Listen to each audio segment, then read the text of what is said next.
Pamilyang Bilyar, aso na nga ba ni Marcos Jr.? Nako, matindi itong pag-uusapan natin ngayon. At eto, representative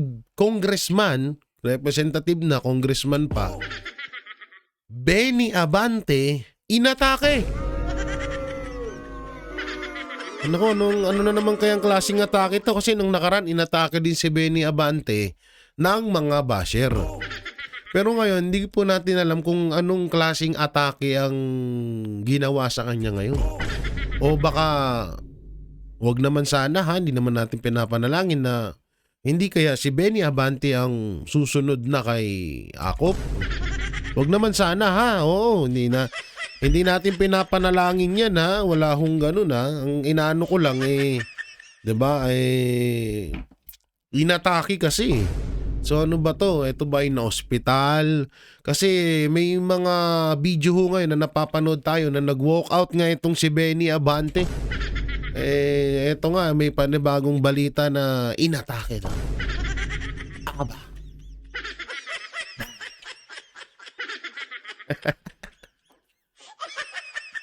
So yan mga Banateros, mga kabiyaya, sa mga gusto pong mapanood, kasi bukod po sa pagbablog ko, gumagawa pa po ako ng iba't ibang mga reaction video at mapapanood nyo ito sa JG Banatero sa ating Facebook page. At syempre sa ating TikTok, wait lang, ano bang pangalan ko sa TikTok, nakalimutan ko na meron na pong 200 tuloy. 25k followers. Ayan po, yung Jay Guevara.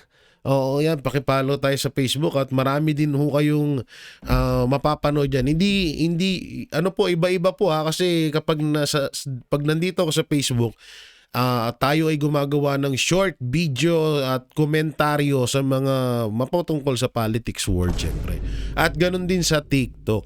So pakipollow po ang aking Facebook page and TikTok para happy ang lahat. So yun na nga, no, at talagang grabe itong balita na ito. Hindi ko alam ha kung saan nakuha itong mga dokumento na to laban sa mga bilyar.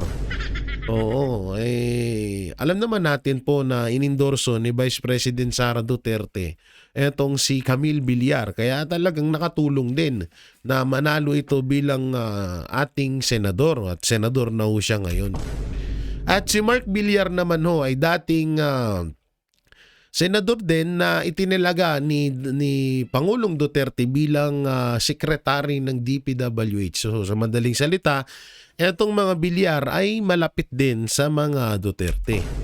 Kaso ngayon medyo naninibago tayo sa kanila at parang sobra nila hong tahimik sa nangyayaring issue ngayon. 'Di ba? So tapos napabilang pa ang kanyang ama na sa isang issue na mas yumaman pa ngayong taon. Oo, etong si Manny Villar, mamaya papakita ko sa inyo dyan. Marami ko kasi mga netizen na parang kinakalampag na etong mga Villar, etong magkapatid na Villar sa Senado, kasi parang hindi man lang sila nagsasalita or nagbibigay ng opinyon mapatungkol sa mga nangyayaring korupsyon sa bansang Pilipinas. Kaya ngayon, ito yung mga pag-uusapan natin. Kaya may ilalabas ako sa inyo na itong mga Villar ay inirereklamo na, at ang pinakamalupit dito ay sa loob pa ng subdivision yung proyekto na kinuha ata ha, mamaya kasi hindi ko pa masyado nakita, na kinuha ata sa pondo ng taong bayan. Yun yung masaklap doon. So mamaya titingnan natin kung ano nga ba ang dahilan, kung totoo nga ba na itong mga Villar ay isa na rin sa mga aso nila Martin Romualdez at Marcos Jr. So speaking of aso, mapunta muna tayo dito sa mga ibang papanorin na pagre-reaction na natin, katulad lamang nito. Uy, yan, ito. Alam nyo, ang nangyayari ngayon na realidad sa bansa natin, kapag ikaw ay against sa administrasyon, ang bilis mong aksyonan para ipakulong ka. Kagaya na lang dito sa ginawa kay Jun Abines. 'Di ba? Ito nga ang bilis nilang mag-issue ng warrant laban sa mga vlogger katulad ko. Pero yung mga magnanakaw katulad nila Saldico, Martin Romualdez, nakakapagbakasyon pa sa abroad gamit ang pera ng taong bayan. Totoo yan. At yan nga ang dyan yan nga yung masakit, ayan nga yung ayan yung masakit na realidad na nangyayari sa bansa natin. 'Di ba? Kapag kami, nagsalita kami na freedom of speech naman to at meron naman tayo niya sa Pilipinas, kinakasuhan kami at tinatakot kami. 'Di ba? So, pero yung mga magnanakaw, malaya. Samantalang bilyong-bilyong pera ang ninakaw ng mga yan. 'Di ba? So ganyan ka-unfair. Sa totoo lang may kita nyo happy lang sila Banat Bay, sila happy lang tinatawag na palaging masaya, nakangiti ito sila Banat Bay, sila Boss Dada, Kucholi, pero puta na alam nyo, isa rin yan sa mga tingnan nyo, kakapalit nga ulit ng Facebook page ni Banat Bay. At yung Facebook page ko, walay na din. Kasi hindi ko alam kung anong ginagawa nila pag nag-post ka ng again sa administrasyon, puro pula yung video mo. Anak ng teteng naman Pasensya na, pause pa tayo ha. So ganun yung ginagawa din sa ibang vlogger katulad nito ni Jun Abines. 'Di ba? Biruin mo. Mas nauna pa siyang bigyan ng warrant kaysa kay Romualdez. Samantalang anong kaso ni Jun Abines? Wala. Nagsasalita lang siya ng gusto niyang opinion na para na pangpukaw sa gobyerno natin. Na pangpukaw sa taong bayan. Pagpapaliwanag na dapat ay umaksyon na ang gobyerno sa nangyayaring korupsyon sa Pilipinas. So tingnan nyo, kinulong siya. Ang galing no? So tutusin, dapat nga magpasalamat sa amin ng administrasyon kasi kino-call out namin sila sa mga dapat nilang tutukan. Kasi baka mamaya, 'di ba, sabi nga ni Auntie Claire, sobrang sipag ni Marcos Jr. 'Di ba, hindi na nga rin masyadong natutulog. Yan nga yung gusto naming kaya namin to ginagawa ngayon kasi nga baka mamaya nakakaligtaan, hindi napapansin, kaya pinapaalala namin kaso masama pala. Katulad na nga lang yan, speaking of vlogger, 'di ba? Katulad na lang yan ni Madarahog. Pumunta si Madarahog sa Ilocos Norte, sa distrito ni Sandro Marcos at bumungad nga sa kanya yung mga substandard at mga ghost project na proyekto ni Sandro Marcos. Ngayon, yung ginawa niya, walang masama doon dahil utos yon ni Pangulong Bongbong Marcos. At makikita nyo naman na mayroong speech si Pangulong Bongbong Marcos na, di ba may apps pa nga sila? Parang ano bang pangalan ng apps nila? Isumbong mo kay Bongbong. Ay hindi. Isumbong mo sa Malacanang ata yun. Hindi ko alam, basta may app sila Tapos sabi rin ni Marcos, puntahan, i-videoan, tapos ipadala daw sa kanila. Tulungan daw sila. Tapos nung ginawa naman ni Madarahog, anak ng titing, tinatakot naman siya ngayon ng mga lintik na mga dugyot na vlogger na kumakampi sa administrasyon, kakasuhan daw siya. Patay tayo dyan. Samantalang utos ni Marcos Jr. yun Tapos bigla sasabihin nyo, kakasuhan nyo si Madarahog. Gulat sila no? Pero grabe in fairness yung mga yung mga vlogger ng administrasyon instant yaman na no. Biruin mo, yung iba may mga security guard na police, yung iba nakabili na ng sports car, 'di ba? Kamakailan lang nag-viral. Yung iba nakakondo na, 'di ba? Yung iba dati na naguhulugan pa sa subdivision, kagaya nung kasamahan ko dati. Ngayon balita ko naka-condominium na. Yung dating kasamahan ko na mahilig din sa bakla, Ngayon naka-condominium na din. Ang galing. Sabi ko, sana pala sumama ako sa kanila noon, no? Hindi sana ngayon, hanggang ngayon, hindi ako nangungupahan. Baka nabili ko na rin yung dream bike ko na na BMW, yung 100, yung 200, ano ba yan? 200, 1,200 cc. Diba? Sarap buhay eh. Biruin mo, pangkaraniwang vlogger ka, tapos nasa 30K lang yung followers mo. Puta, nagpapa-escort ka ng pulis. Nakakuha ng pambayad dun. Ano lang, nahihiwagaan lang ako. Kasi biruin mo, ilan pa lang followers mo sa Facebook, tapos Facebook ka lang. Sabihin na natin may YouTube, pero wala din eh. Ang baba ng kitaan dito sa YouTube. Depende na lang pag sikat na sikat ka talaga, di ba? Oo, pero wala tayong magagawa. Pero yun nga, sabi ko, sana pala sumama ako sa kanila. Wala dito sa mga Duterte. Kuripot. Totoo lang, hindi. Wag ko kayong magagalit ha. Ang mga Duterte, kuripot.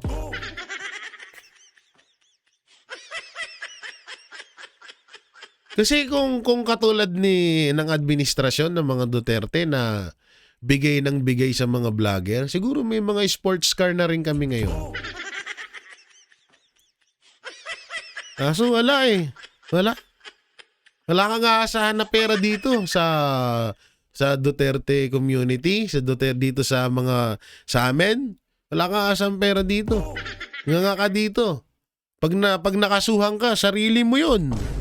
Dito to Eto kapag nakasuhan kami, sarili namin 'yun. Wala kaming kuhanan ng pangpiyansa. Sa channel lang namin, yung kinikita sa channel namin. Pasalamat ka kung may mag-super thanks dyan. Uy, parinig. Sorry. Baka mamaya may mag-super thanks dyan, di ba? Magko-comment dyan sa video ko, tapos may kita yung super thanks, tapos ay, patay. May pangpiyansa na. Natatandaan nyo ba yung dati, yung nireveal ko na kaya pala sobrang superpowers ang mga dugyot vlogger, ang mga tanso vlogger kasi may tigasalo sa kanila kapag kinasuhan sila. Diba? Kami wala kaming ganun.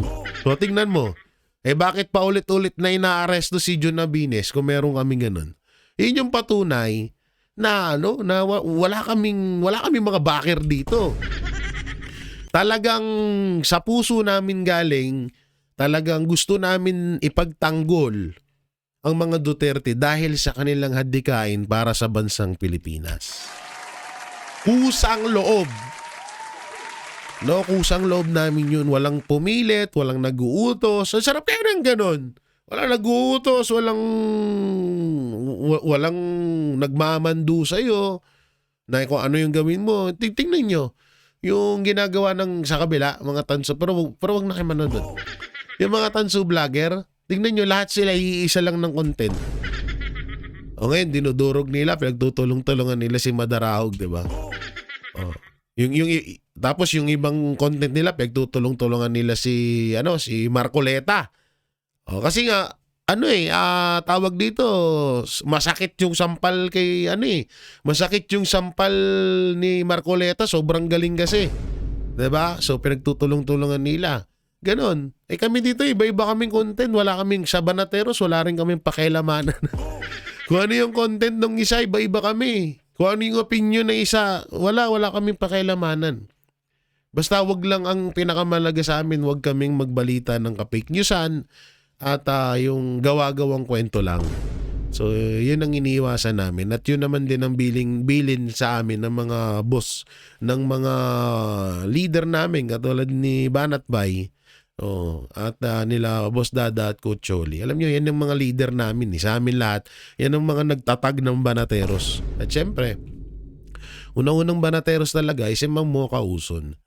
Yun yung bilin sa amin. Kaya, Kami dito malaya kami na magsalita ng ano. Yung nga lang, pagkatulad nito, yung ginagawa ng panggigipit kay John Nabines, wala kami dyan. Yari talaga kami.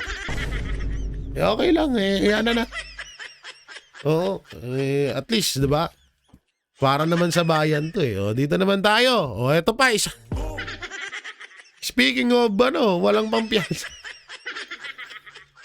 Ano pinagsasabi na naman ito ni Trillanes? Ano na naman, Trillanes? Nakita ko na naman mukha mo.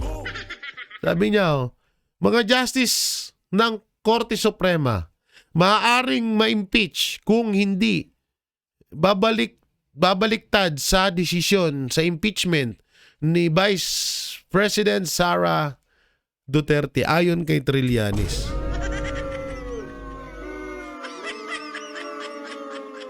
Trillanes, ang sakit mo talaga sa ulo.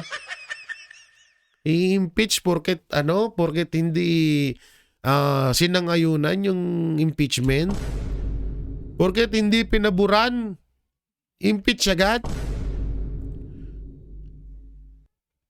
Putangina, nagkaroon pa tayo ng Korte Suprema, nagkaroon pa tayo ng kataas-taasang hukuman kung sa mga salita nyo lang din sila makikinig. Hindi useless yan. Diba? O halimbawa, ikaw ang nasa kalagayan ni Vice President Sara Duterte. Tapos si Vice President Sara Duterte nasa kalagayan mo ngayon.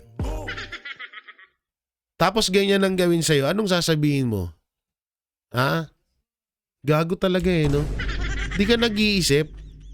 Alam nyo, ito, lalong-lalo na sa mga millennials, wag ko kayo masyadong magpapaniwala sa mga sinasabi ng mga anti-Duterte. Ito po, itong sinasabi, kung totoo man itong sinasabi ni Trillanes, at kung siya man ang nagsabi nito, isa tong malaking kagaguhan. Porket hindi sumang-ayon ng Korte Suprema, i-impeach mo yung mga judges. Porket hindi sumang-ayon ng Korte Suprema sa kagustuhan yung mga hinayupak kayo, i-impeach nyo yung mga judges. Ano yung impact nito sa kabataan? Ito yung malaking impact sa mga kabataan na maraming nagiging bobong mga kabataan ngayon dahil sa mga putang ina mga bobo na to. Nakakapagmura tuloy na naman ako Ayoko na nga magmura Hindi nakakagago kasi, diba? Putang ina, hindi lang sinunod gusto nyo. I-impeach na agad yung mga judges. Mga justice pala. Judges tuloy. Tama, isa lang nga tayo Judges, judge, justice. Yayan mo na. Yayan mo na. Nandyan na yan alis ka na dyan, putang ina ka. Ayaw mo pa umalis putang ina, may pumalit na hinayupak.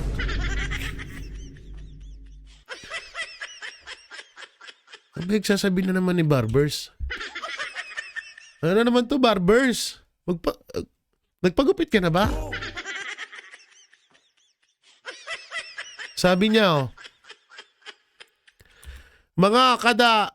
ang kada pirma para sa impeachment ni Vice President ay hindi boto ng Kongreso, kundi boses ng milyong-milyong Pilipino.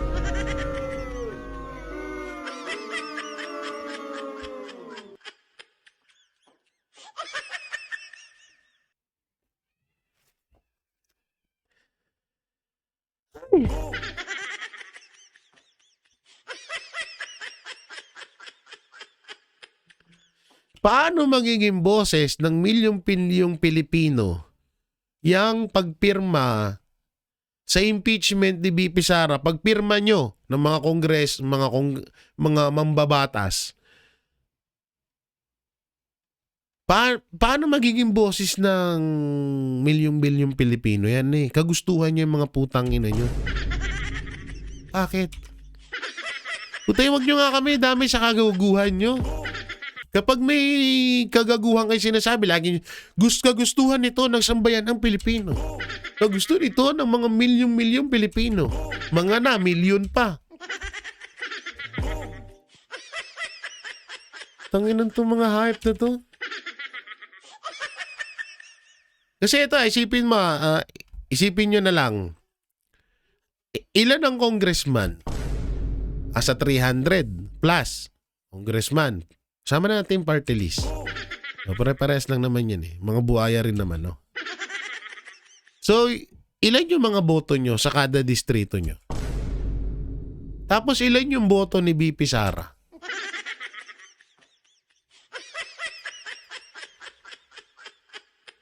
Sipin nyo na lang maigi yun. Hindi ko na ikakalkula, ha? Putangin na. Ilang kayo? 300. 300 na mambabata. Sabihin na natin, ha? Hindi ko tukoy kung ilan talaga ang mga congressman at congresswoman eh.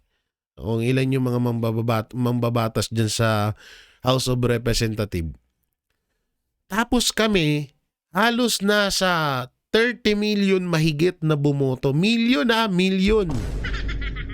million na bumoto kay BP Sara Duterte na di hamak na mas mataas pa sa boto ng Pangulo. Tapos kayong 300, magtutulong-tulong kayo para i-impeach si BP Sara. Butang na di kayo nahiya nun. Tapos sasabihin nyo, boses ng milyong-milyong Pilipino, ulul. Ano barbers? Sumunod ka na kaya kay Akop. Joke lang. Sinusunod kay Akop eh, no? Ang to, sayang to, naging tanga din to eh, no? Okay to dati eh. Barbers, okay naman to eh. Isa pa nga to sa mga proud na proud sa war on drugs ni Pangulong Duterte. Hindi ko makalimutan yung sinabi niya eh. Sabi niya, sana ma-extend pa ang termino ni Pangulong Duterte, sip-sip. Sip-sip ang putang ina.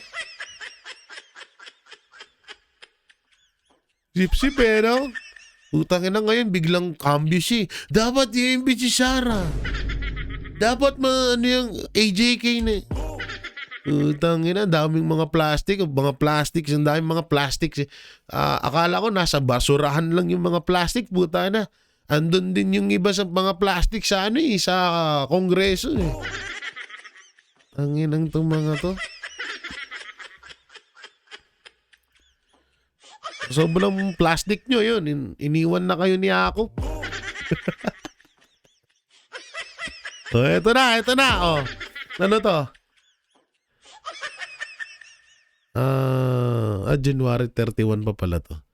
Batangas RTC magpapadala ng sumon kay Yusek Claire Castro kaugnay ng 111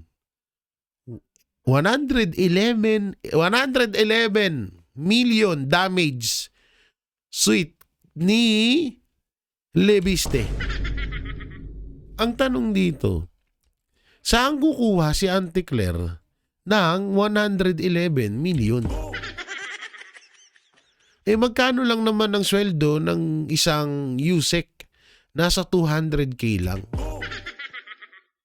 So dito tayo magtataka kasi tapos ilang pa lang. Wala pa nga 2 years ata si Auntie Claire sa pagiging garapatan sa pagiging nguso ni Marcos, di ba? Di ba wala pa? So saan kukuha si Auntie Claire ng pangbayad yan? 111 million yan, patay ka dyan. Kapag nabayaran nito ni Auntie Claire, alam na this. Ha? Bantayan natin to ha. Kapag nabayaran to ni Auntie Claire, alam na this. Okay? Alright. Dito tayo sa kabila. Ito pa isang tanga. Ano to? Ontiveros. Naniniwalang kayang talunin ni Hontiveros. Ba't ganun parang baliktad? Hontiveros naniniwalang kayang matalo. Okay. Matalo ni BP Sara sa 2028 presidential election. Kayang matalo ang sinumang kandidato kahit si BP Sara gaano man siya kalakas. Ngayon bilang kandidato patungong 2028 maaari pa ring matalo. Any candidate can be tinagalog na pala sa taas. O kaya sabi mo, may papakita ako sa inyo. May papakita ako sa inyo na ebidensya kung paano lampasuhin to ni BP Sara. Ayan, kita niya, lalakihan natin, ha? Lalakihan natin. Ngayon, paano mo tatalunin si Vice President Sara Duterte mas dihamak na mas mataas pa nga sa'yo si Lito Lapid? Ayan, sa lahat ng bagay, mas mataas pa sa'yo si Lito Lapid. 314, 783. Ano to? 124, 201, 192, 700. Dito, lamang ka dito. 321, 300 kay Lapid. Dito sa dulo, 78, ikaw 34 lang. Tingnan natin kung anong mga nakalagay. Tingnan natin kung anong mga nakalagay. Ano ba yung nakalagay? Sa ano to parang sa trust ng taong bayan sa mga senador. So, tingnan mo kung si Lito Lapid nga, hindi mo matalo-talo si BP Sara pa. Partida, si Lito Lapid, hindi pa nagsasalita yan. Ayop ka, Risa Ontiveros, naginip ka ng gising. Risa Ontiveros, huwag naman ganyan. Bisa magtutulog ka rin, wag mong gayahin yung idol mo na si Marcos Jr. Hindi nagtutulog, laging kausap yung tatay niya. Ayop na to. Maaaring Siguro ang pinupunto ni Risa Ontiveros, kaya niyang talunin si BP Sara kapag minanipula na naman ni Chairman George Garcia ang eleksyon. Pwede ganon. Baka yun yung ibig sabihin ni Risa Ontiveros dito. Kaya malakas ang loob niya na kaya niyang talunin si BP Sara dahil kontrolado ng administrasyon ng ang chairman ng COMELEC. Talunin mo muna si Lito Lapid bago ka magsalita ng kung ano-ano, okay? Eto pa, sino naman to? Sino to? Attorney Virgilio Bautista. Puta na, ba't kamukha ni Chakadal? Parang si Claire Castro na nilagyan ng bigote. Sino to? Hindi ko kilala to Secgen ng ano to? Secgen ng unahin muna si BP Sara. Patalsikin muna si BP Sara bago panagutin si Marcos Jr. Sino to? Bagay sa mga ganitong kataga, alam naman natin na mga makakaliwa, sa mga makakaliwa mo naririnig yung mga ganitong kataga Yung mga katagang kabubuhan. Patalisikin daw muna si BP Sara bago daw si Pangulong Duterte. Putang ina nyo trilyon na nga ninanakaw ni Marcos. Dapat unahin nyo siya. Sinisilip nyo 125 million confidential fund na naman. Kaya putang ina mo, kamukha mo si Chakadal. Ikaw ata yung kinukwento ni Auntie Claire nung nakaraan Mga ganitong style na muka. Bading. Bading yan. Makakalahi ni Percy Paloma yan. Si Percy Paloma yung tabing yung panga. Pare-pare sila ng mukha Ba't kaya ganun? Ito mukhang boy version ni Auntie Claire Diba? Patalisikin. Mapila-pila ka ulol. Hindi ka nga namin kilala Speaking. Puta, nakakasabi ko lang, lumabas ka pala dyan. Nakakasabi ko lang nakamukha mo si Percy Paloma. Yan lumabas nga. Percy Paloma.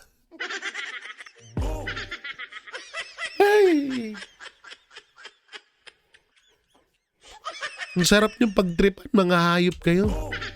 Sabi niya naman dito, excuse me, hindi na. Ano to? Hindi pa natatakasan ni BP Inday Sara Duterte ang araw ng pananagutan na delay lang iya ito. Hirap magsalita pala ng ganun. Ayoko na ang gayahin. Oh, hindi pa daw natatakasan ni BP Sara ang araw ng pananagutan. Buta na, anong pananagutan pinagsasabi mo? Utang na kung sino man, kung meron bang tao na matinding pananagutan sa bayan, putangin na kayo yun. Mga teroristang bayot. Mga teroristang bading. Siguro anli hotdog sa bukid. Yung mga nare-recruit yung mga kabataan dun, no? Oh. With cheese. Tanginan to. Akala mo sila napakalilinis. Puta, kaya nga gumugulo sa Pilipinas na yun. Isa kayo sa mga dahilan, eh. Tigilan nyo nga ako, panga. Ayos mo muna yung panga mo bago kita paniwalaan. Uy, psst, tahimik. Nagdasal muna bago umpisahan ang pagdinig ng impeachment. Matapos ang panalangin, binuksan ng komite ang pagtalakay sa dalawang magkahiwalay na reklamo laban sa Pangulo. Ang una ay hinain ni Andre De Jesus at ang ikalawa ay mula sa Makabayan Vlog. Makabayan Vlog tuloy, Black pala. Puta na, nagdarasal. Sino sinasamba nyo?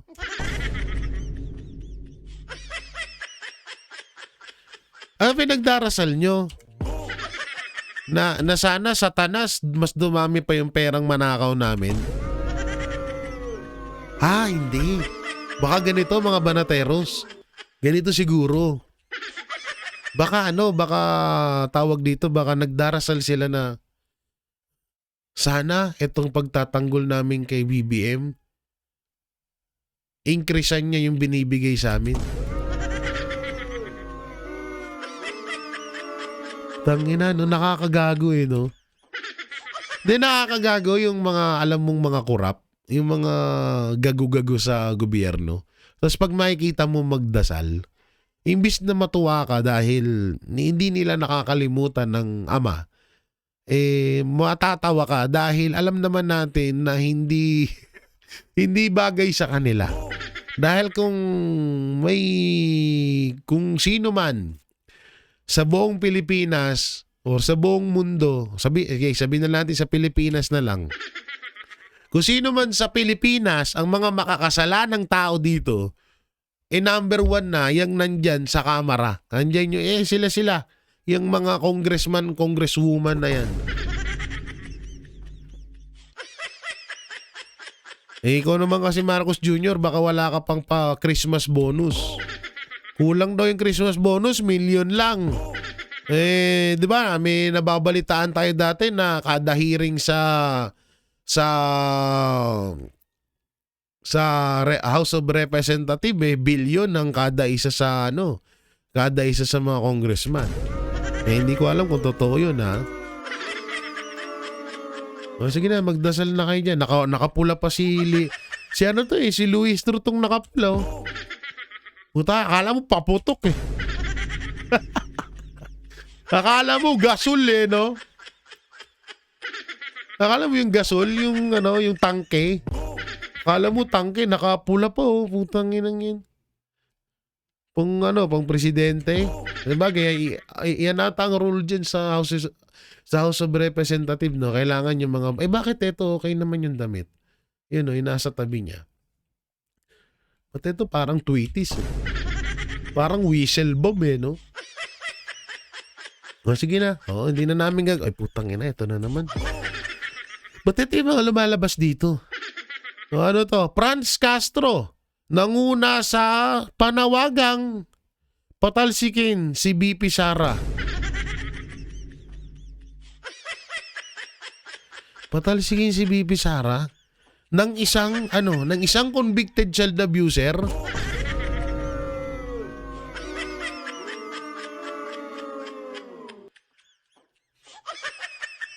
Katinang pisngi ko, puta. Parang tumataba na naman yung pisngi ko no. Oh. Isang convicted child abuser ang mangunguna sa panawagang patalsikin si BP Sara. Puta na convicted ka eh. Oy, tsaka ito wait lang, bakit malaya to?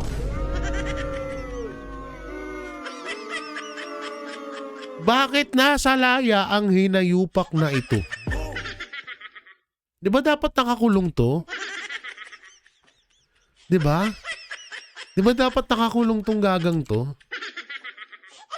Puta na, baka totoo talaga may saasuhan ka. Alam ko kasi ikukulong ka na kasi ba't hindi na, bakit dito talong lang, ba't hindi walang umaaresto dito? Oy, Marcos Jr., ba't hindi mo pinapa-aresto si Franz Castro? Convicted child abuser to O di ba ganun, di ba yung kay Pastor Apollo Kibuloy ganyan din yung ibinibintang nyo na hanggang ngayon. Hindi sa tutusin, mas malalim pala ang ang kaso nito. Walang child abuse, walang ganong kaso ata si Pastor. Yun ang pagkakaalam ko. At yung kaso kay Pastor, at hindi pa nga sa totoo lang, hindi pa maituturing na kaso yun kasi wala naman sila maipakitang ebidensya. Ikinulong nila yung tao na sumuko sa ISAP, hindi sa PNP ulit-ulitin ho natin yan. Tapos tong putang inang to, itong mangkukulam na mukhang burikat ang mukhang mumuka, malaya. Samantalang convicted. Unbelievable. You eating manner. Convicted pero malaya. Ang galing. O tingnan nyo, ganyan ang sistema. Kapag kakampi ka ng administrasyon. Pero pag kalabang ka ng administrasyon, ito ang sistema. May warrant of arrest ka na agad. Yan, galing. Yan yun. Pag may sinasabi ka mapatungkol or ikaw ay isa sa mga nagbubulgar ng kawalangyaan, kademonyohan ng administrasyon, ito ang mangyayari sa'yo. Pero kapag sinangayunan mo ang kademonyohan ng administrasyon at kinalaban mo mga Duterte, eto, malaya ka kahit convicted ka. Ang galing. Iba din si Franz Castro. Lupet mo, girl. Iba din Ang ina, convicted pero malaya. Dito naman tayo. Eto. Questions. Linger over. Dagupan, Lipay Bridge. As only phase 1 completed. Ito yung ito yung mga proyekto ni Sandro Marcos sa Ilocos Norte. Yung tayo na, ilang taon na yan, hanggang hindi pa rin buo. Tapos milyones ang pondo, ang galing. Pero in fairness yung mga substandard at ghost project nila Sandro Marcos sa kanyang distrito, in fairness, may ilog. Alam niyo kung bakit? Kasi nung panahon ni Ninoy Aquino, Noynoy Aquino, tawag dito, may tulay pero walang ilog. buti na lang talaga nagkailog, kahit papano. Ay, naku po. Ewan ko, grabe na talaga. Ayun, at dito na nga tayo sa issue ng mga bilyar. So, ito pa, panoorin natin. Ano to? Tingnan natin to. Ito kasi ay galing po, baka kasuhan nyo ako galing yan sa Bilyonaryo News Channel. Pinicturean ko lang. 60 tuloy 6.9 million DPWH project sa loob ng private subdivision sa Imos inireklamo ng mga residente. Ang ano ko dito, bakit nasa private place? Nasa private property ang project ng DPWH project? Yun ang tanong dyan. Kasi para yan sa public, para yan sa pangkalahatan, yung mga proyekto ng DPWH. So kung private subdivision, private person lang din ang makikinabang yan. Tama ba? Correct nyo ako kung mali ako yan sa comment section. So hindi lang yan. At dito meron pa ako dito nakita na ito, cost of fund source GAA 2024. Yan Imos Cavite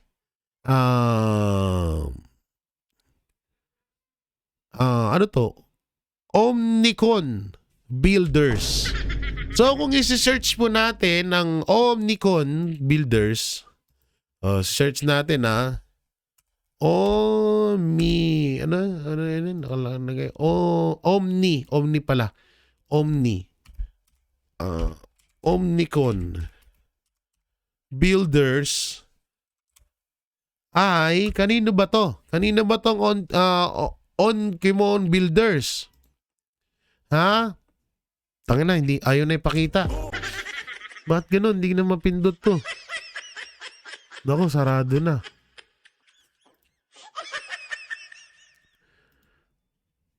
Ayaw ng Ayun, lumabas. Ito ay, wait lang, i-screenshot natin. From DPWH to from DPWH po itong na to. Itong, tawag dito. Saan yung screenshot? Hindi na ako marunong gumamit ng screenshot dito. Sa ito pala. So, tanggalin nga natin to. Tayo matanggal. Wait lang isa pa. Isa pa. Yan Oo. So, natin. I-screenshot natin at papakita natin sa inyo, para lubos nyong maunawaan ang kaganapan. Okay? So, capture. Yan. Tapos ibaba pa natin. Saan yung mouse? Nawawala yung mouse ko. Oo. So, baba pa natin. So, dito, Mr. Joselito Imbao. Construction, operation, Blackwater Homes, Manuyo, Las Piñas City. So, paano na-involve dito ang mga bilyar? Wait lang Mas maganda siguro panoorin na lang natin para mas madali. Kasi nasa Billionaire News Channel naman to. So ipapakita na lang natin sa inyo. So sila naman ang nag-report nito. Kaya mas mainam na sila yung pag-explain natin kung bakit nadadawit dito ang mag-inang or ang mga bilyar. Ubo pa! Oo, ito na naman tayo sa ubo-ubo natin Grabe yung ubo ko, guys. Pasensya na kayo nasa na? Mukhang binura na. Binura nyo na ba? Hoy! Asan na yung kay bilyar? Hindi ko na makita. Nako. Nasa taas siguro nalagpasan ko na. Pasensya na yung ubo natin. Medyo sumasabit na naman. Kati. Grabe yung panahon kasi ngayon. Kaya kayo dapat doble ingat. Sana nawala na yung video ng nawala na yung video ni Bilyar. Bakit? Hindi ko na makita, guys. Nako. Wag naman sana. So ito muna papanood ko sa inyo mamaya na. Para hindi nyo marinig ang aking pag-uubo. Mas yumaman pa ngayong taon ang Philippines richest. Nitong Enero, tumaas ang combined net worth ng 14 na bilyonaryo sa bansa ng halos 6% o $2.3 billion. Pumalo din sa 6,329 ang Philippine Stock Exchange Index. Pinakamalaki ang nadagdag kay Enrique Razon Jr. na umabot sa halos $1.4 billion dahil sa malakas na performance ng kanyang mga listed company. Umangat din ang yaman ng C-siblings at nilusyutan dahil sa pagtaas ng kanilang stocks. Bumalik naman sa bilyonaryo status si Tony Tan Caktiong nang tumaas ang shares ng Jollibee Foods Corporation.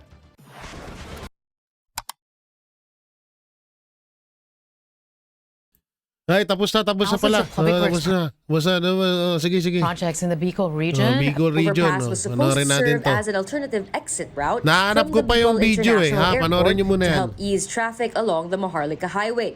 But despite the millions of pesos poured into the project, only 12% has been completed.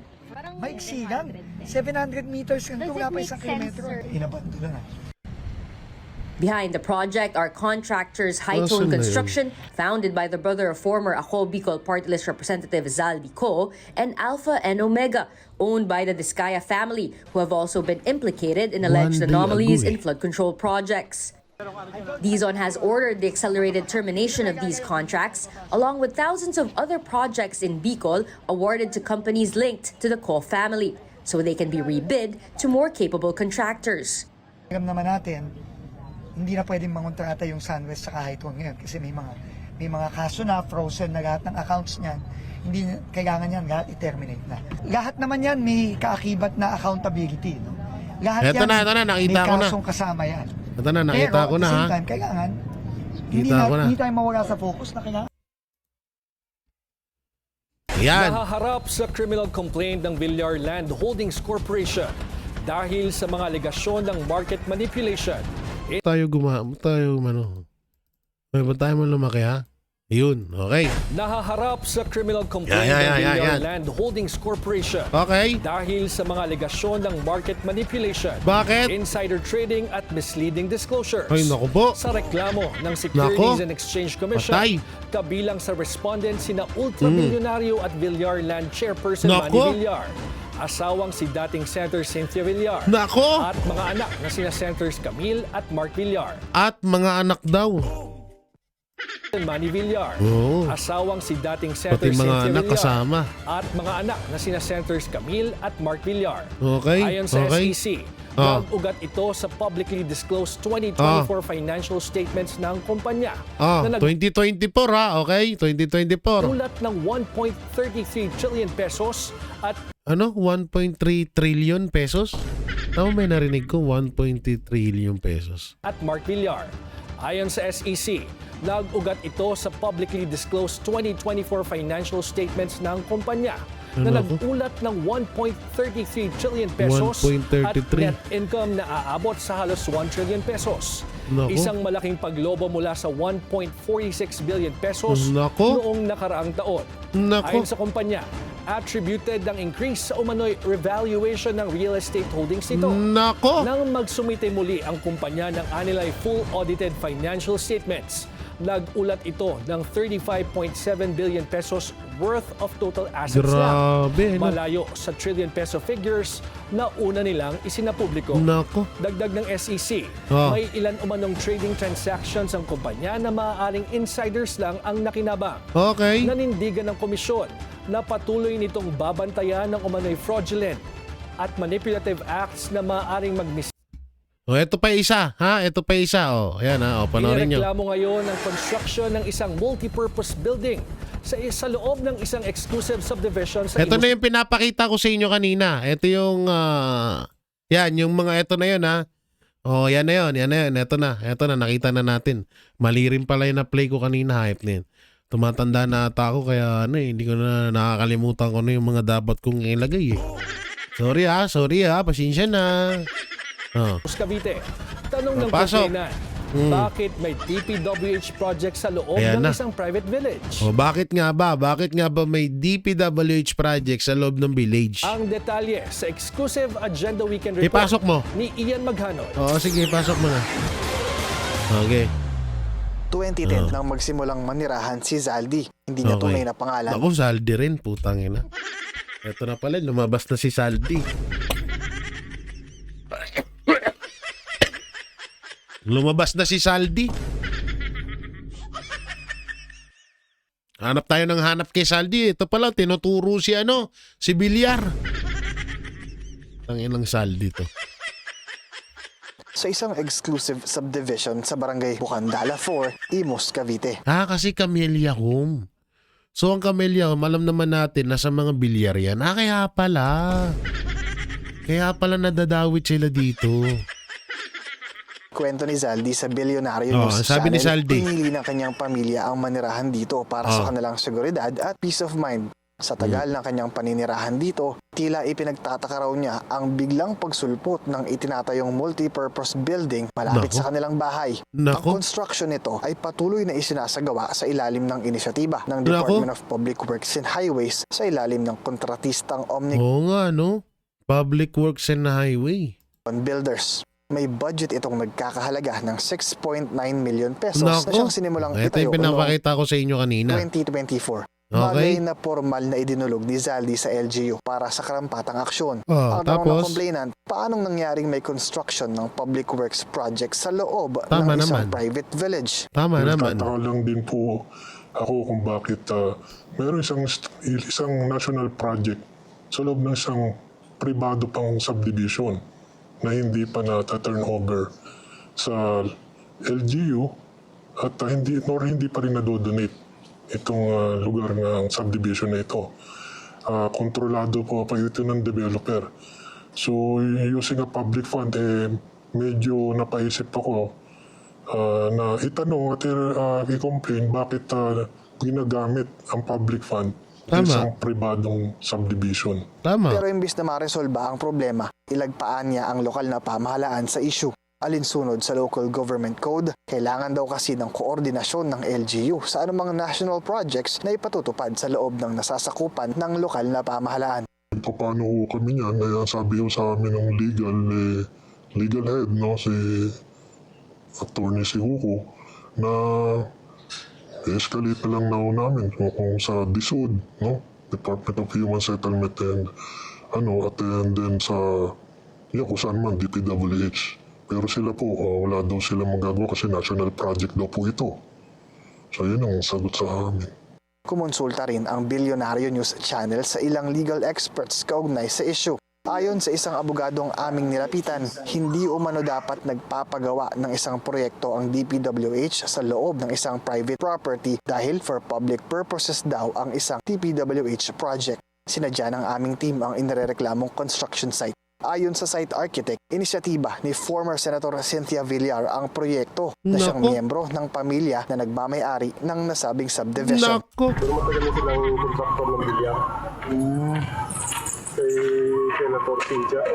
So ngayon, sumagot na ang Department of Human Settlements and Urban Development at DPWH Calabarzon sa inihaing formal complaint ni Zaldi. Pero hinihintay pa ng complainant ang magiging tugon ng dalawang ahensya sa issue. Sinisikap pa ng Bilyonaryo News Channel na kunin ang panig ni Villar maging ng Imus LGU ukol sa reklamo.